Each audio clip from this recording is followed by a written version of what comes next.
My name is Adrian. I'm 43. I've been married to Daniel for 21 years.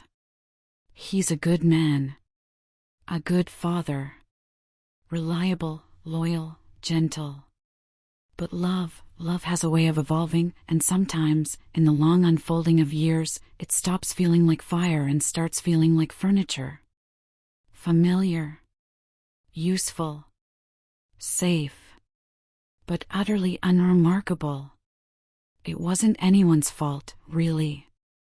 We'd become partners in a house more than partners in each other. We coexisted. We parented. We watched the news together, nodded politely, turned out the lights. I hadn't been kissed, not truly kissed, in months. I hadn't felt seen in years. And then came Cole.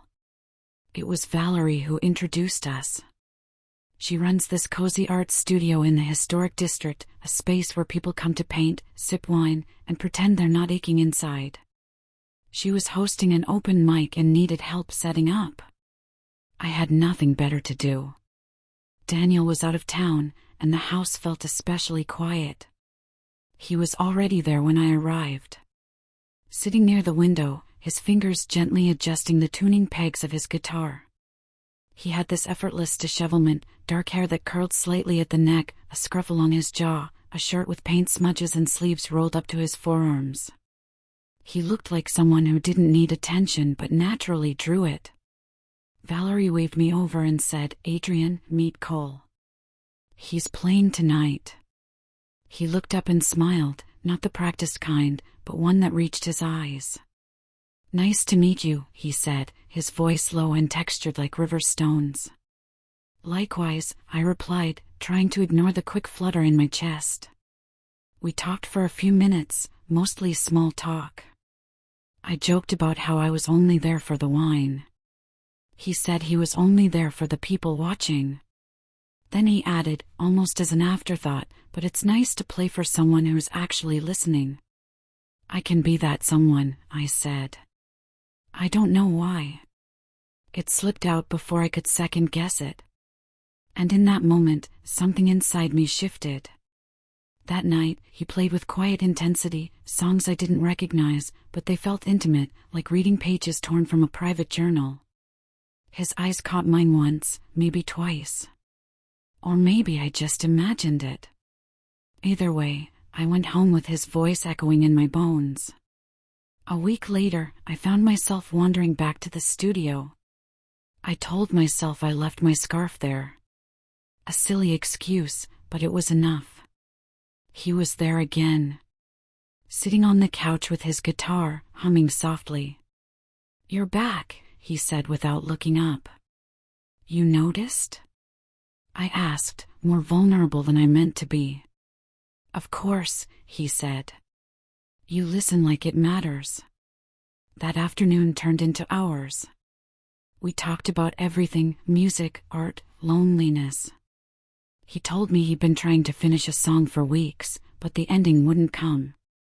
I told him I hadn't written in years, that I used to love poetry, but somewhere between motherhood and mortgages, I'd lost the words. He said, maybe they're just waiting for the right audience. When I got up to leave, he hugged me. Not the quick, polite kind. A real hug. Warm. Steady. Intentional. I felt it everywhere. His arms around my shoulders, the slow inhale against my neck, his chest rising and falling with mine. It wasn't sexual. Not yet. It was something more dangerous, intimacy. That night, I sat in my car outside my house for 20 minutes.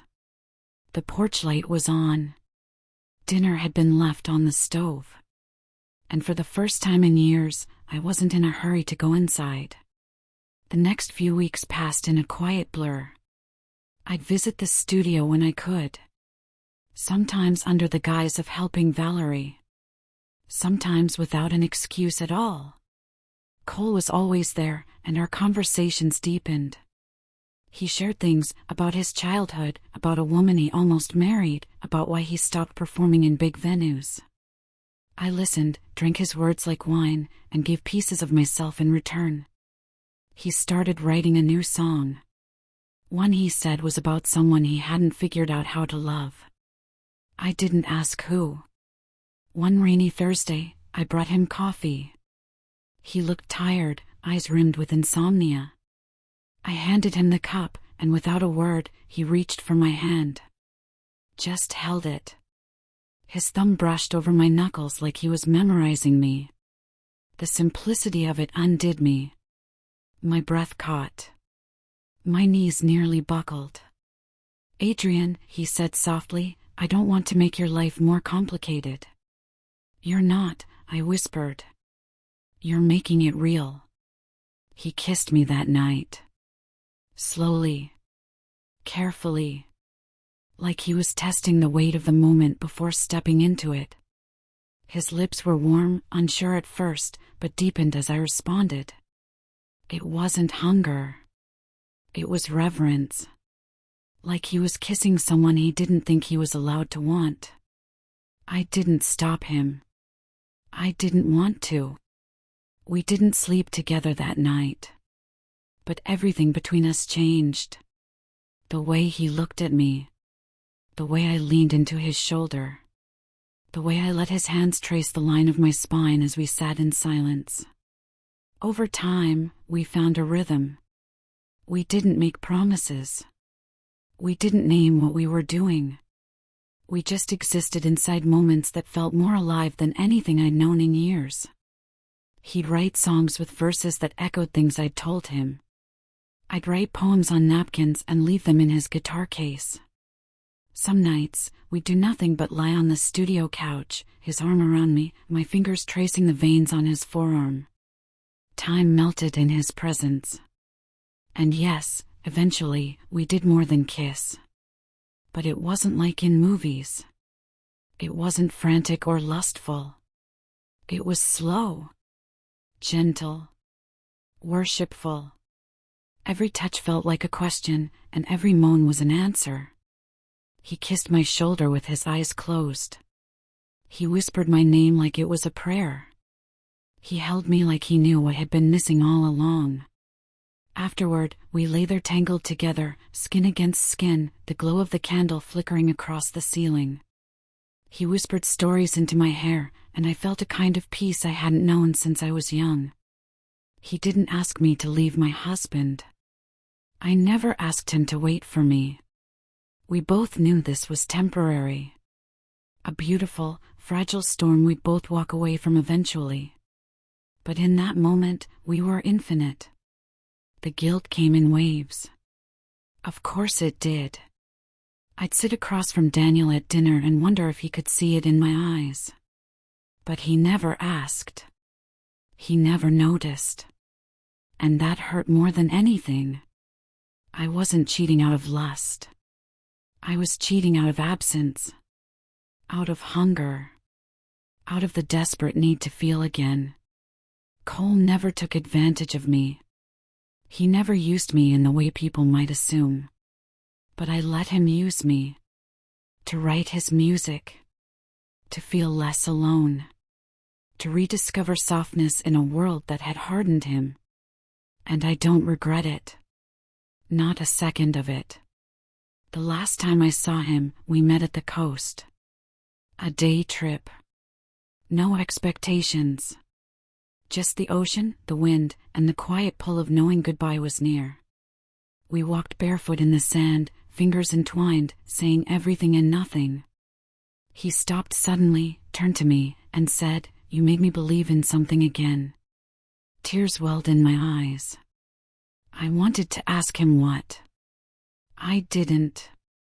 I just nodded and touched his face. We didn't cry. We didn't beg. We just held each other until the sun dipped below the water. He kissed me once more, soft, lingering, and whispered, "Take care of your heart. It's a beautiful place." And then he walked away. He didn't look back. Neither did I. Now, years later, I think of him when I hear certain songs. When I smell sea salt in the air. When I write words I didn't know I still had in me. I'm still married, but I'm not the same woman. Cole reminded me that I still had depth, that I could still ache, still yearn, still be undone by a single touch. He reminded me that my skin still longed to be worshipped, that my stories still deserved to be heard. He gave me a gift that no one else could. And though I let him use me, my body, my trust, my vulnerability, it wasn't to take from me. It was to see me. And I don't regret it. Not even a little.